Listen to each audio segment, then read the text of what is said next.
Well, indeed, it's very special, and made that much more special by being introduced by a very good friend, Sergio Clea. It's great to see you again, and it means so much to Deborah and I that you could be here tonight.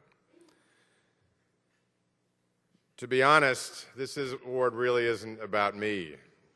It really is, tonight is about those 6 great Americans you saw earlier tonight.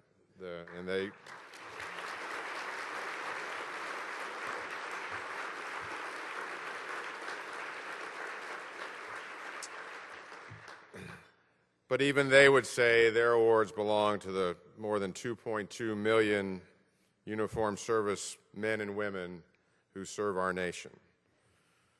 For if anybody is really worthy of this honor, it is the young men and women we send in harm's way, and there are over 280,000 of them serving all around the world tonight. I know you share my admiration, and we should always think of them and their families who sacrifice so much when we are at gatherings such as this. Specifically, I want to thank JINSA for recognizing these 6 heroes with this Grateful Nation Award, and for all you so graciously and generously and persistently provide on behalf of those who serve. You represent a stirring spirit that inspires citizens of free societies the world over to follow Senator Jackson's words. If you believe in freedom, he said, then proclaim it, live it, and protect it, for humanity's future depends on it. Indeed, invoking the timeless legacy of Senator Scoop Jackson and his clear-eyed approach to the terrors of his age could not be more appropriate than right now. I recently returned from a trip to India and Pakistan, meeting with defense chiefs and partners in each country after the tragic terrorist attack in Mumbai. And our prayers go to the families of the fallen and the wounded.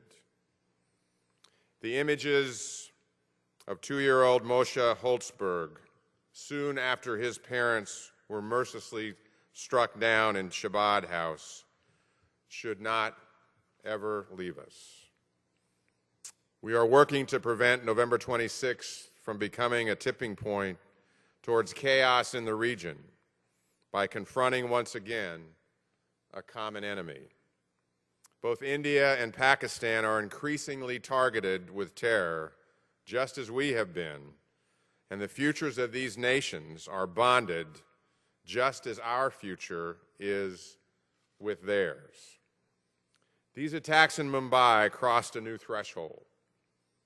Their level of tactical sophistication with GPS and Blackberries and satellite phones matches only the indiscriminate nature of death and destruction they caused. And yet, they intended far worse. Their aim was to create an intolerable instability to a fragile peace. We cannot be in denial that that was the case. This is an evil in the sight of our world, and the only way to face it is to face it with united determination, with every aspect of our influence and power, and with all possible urgency. This wasn't just an attack on Indians or Americans or Brits or even Jews. It was rather an attack on all of us who love the sacred dignity of human life. Like you, I've read in silence the many accounts of the mayhem and the horror of Mumbai. But I was struck by the words of one American who barely escaped death and was able to write a few days later, "It is much easier to destroy than to build," he said, "yet somehow humanity has managed to build far more than it has ever destroyed." I think Senator Scoop Jackson would have agreed with that. He too believed in the power of humanity to build and prevail, even in our darkest hours. He walked through the gates of Buchenwald in 1945, saw the evil, and as he said, written in the sky, and vowed never again. Yes, the name of Senator Henry M. Jackson still means much. And although many of today's youthful generation of leaders and heroes could never have known him, they are nonetheless inspired and guided by his legacy. Among the many eulogies upon Senator Jackson's passing 25 years ago, columnist George Will gave perhaps one of the most poignant tributes. Scoop Jackson nurtured in this republic something without which no republic can long endure, a sense that problems are tractable. To be in his presence was to experience the wholesome infection of a reviving spirit. This was especially remarkable because he, more than any other contemporary, looked unblinkingly at the terrors of our time. He taught less clear-sighted, less brave persons how to combine realism and serenity. Let's examine those words for a moment. For when I speak them aloud, I think of a generation of leaders today, a group of young captains and sergeants who've been forged by more than 8 years of conflict. They have learned much, and they have adapted, sacrificed much, and succeeded. They've stared unblinkingly at the terror of our time, and they have taught us all how to be better than we were before, how to use our genius against a common foe. I'm reminded of a great story that Mike Hagee, a good friend and former commandant of the Marine Corps, once told about a small unit of Marines, about 4 or 5, out on patrol in Iraq. The Marines soon spotted a couple of insurgents who were trying to plant an IED near the road. They had all the equipment, the shovels, the bomb, the wires, all in a wooden cart pulled by a donkey. As the Marines approached, the insurgents ran away, leaving the cart, donkey, and the evidence behind. But one Marine in the group decided not to chase them. Instead, he went over to the cart and simply unhitched the donkey. Donkey trots off. Marines follow the donkey. The donkey led them straight to a hideout about 2 kilometers away where they secured the area and captured the insurgents. When an officer asked this Marine, "Whatever made you think to unhitch and follow that donkey?" the young Marine replied, "Sir, I grew up on a farm. I've been following jackasses my whole life."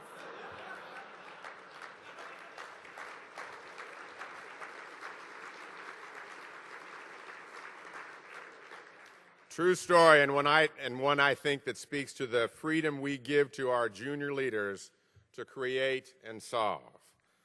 Although it is also about whom will they follow and why. Think about that.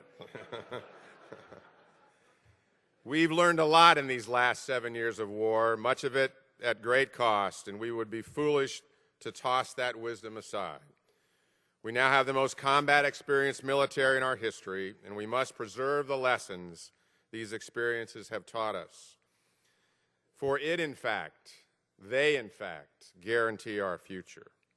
These young leaders are wise beyond their years. War has a way of doing that. We owe them our attention and our time.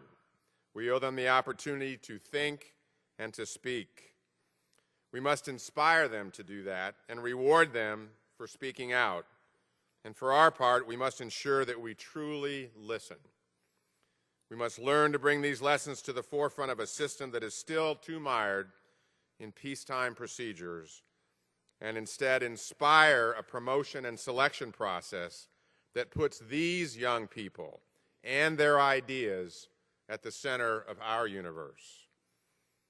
I've said before that the ideas of this generation have helped to make our Army and Marine Corps the world's finest counterinsurgency force. And actually, that's supported by all of our services. But how did that happen? Genius, creativity, and passion. The opportunity to learn, to excel, and to prosper. And by the means of the same values of self-reliance and resilience that created our nation. I believe our future is tied, as it always must be, to the young people who are in the fight right now.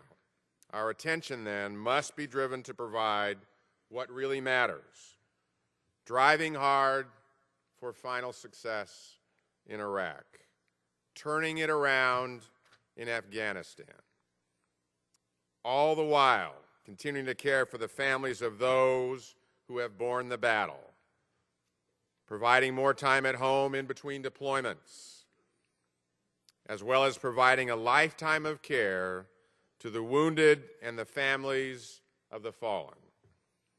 And lest we forget, the wounded and lost were their buddies, and the impact of their loss remains forever with those who stood beside them in the field of battle. Most of all, this generation wants to offer their ideas to leaders who will listen. They want challenging assignments of value, learning and building on the satisfaction that they've achieved by doing an exceptionally hard job exceptionally well. And this generation wants the opportunity to lead. It is clear to me that today's young leaders want to be rewarded for achievement through a system of promotion that recognizes true talent and real sacrifice. Through 7 tough years of war, these young leaders have already bought a piece of the rock. It's time we let them move it. And believe me, these young people are watching not our words, but our actions. I think often of who will be chairman of the Joint Chiefs of Staff in 2028 or 2038. I think of that battle-tested captain or major who has at least 2 tours in Iraq and maybe 2 tours in Afghanistan on top of that. That person will be shaped by experiences far different than I or most others of my generation. I well remember what shaped my views as a young officer serving during the Vietnam War. The vast detachment of America from her military, the drastic military budget cuts of the 70s, the long after effects on our national confidence from an unpopular war. And then I think of what will shape and inform our next chairman 20 to 30 years from now. Success, despite another challenging and unpopular war in Iraq, a military that is truly appreciated and trusted by the American public, and the prospect of long, tough duty ahead as we turn our full attention to the hills of Afghanistan, as we must. But I believe that future chairman will be among the most prepared for national leadership this nation has ever seen, as will our military. These young leaders well understand the importance of their service, and they too have inherited the Senator's wise approach to defending freedom from the evils of the day. Hopeful but pragmatic, visionary but without illusion, staring straight into terrors of our time. It is up to us, looking into the eyes of today's young leaders, shaped by war, not merely to teach and to nurture, but to listen and learn, to consult and to cherish as equals in a grand journey. It is time to praise and raise those who've offered the best days of their young lives. It is time to prepare them for their turn at the tiller of history, for they've earned it. You've seen some of them tonight. I thank you for honoring them, for it is institutions like JINSA which brings our military and our society closer together and unites us in common purpose, thought, and deed. And I believe your future chairman, 20 to 30 years from now, shaped by the society you have influenced, will again thank you. Thank you for your support of all our men and women who serve and their families, and may God continue to bless America. Thank you.